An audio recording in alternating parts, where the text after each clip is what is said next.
मैंने अपने सिंध की इज्जत पूरे पाकिस्तान में इस तरह बनाई थी कि हमारे सिंध की सकाफत है कि हम जब भी सीएम हाउस गए हैं तो हमें जो है वो थोड़े से धक्के धुक्के देकर सीएम हाउस पहुंचा दिया जाता था। और मैं फख्र से कहती थी हमारे सिंध में औरतों की बहुत इज्जत की जाती है आज भी।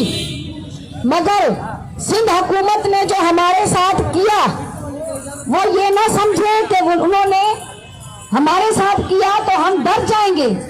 उनको बोले आपने जो किया है उससे हम और ज्यादा बहादुर हो गए हैं और ज्यादा हमारा दिमाग चलने लगा है और ज्यादा हमारे पांव चलने लगे हैं और ज्यादा हमारे हाथ और जबान चलेगी। मेरा नाम पीर शेर मोहम्मद, मैं आल सिंध पीपल्स पैरामेडिकल का नायब सदर हूँ सिंध से।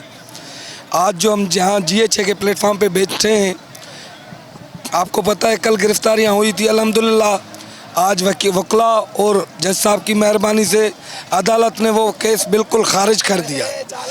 ये हमारी बड़ी कामयाबी है और सिंध गवर्नमेंट के मुंह पे बड़ी तमाच है। और अभी तक सिंध गवर्नमेंट सिर्फ हमें लॉलीपॉप दे रही है। अभी तक कल 5 रुकनी कमेटी तश्कील दी, अभी तक हमारी तरफ कोई भी हुकूमती दौर से नुमाइंदा नहीं आया जो हमसे बात करे, और वो हमारे मसले में इंटरेस्टेड है ही नहीं, क्योंकि ये जमहूरियत नहीं, ये आमरीत की सियासत कर रहे हैं। पीपल्स पार्टी भुट्टो की पार्टी नहीं लग रही, अब लग रही है ये आमरों की पार्टी है।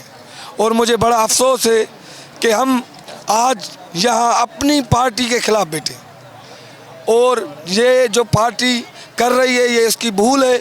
हम पे गोलियां चलाओ, लाठियां चलाओ, कुछ भी करना है कर लो, इंशाल्लाह हम पीछे नहीं हटेंगे।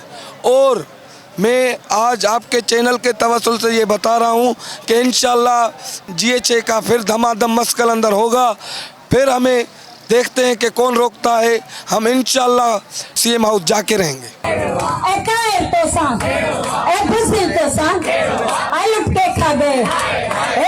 खा गए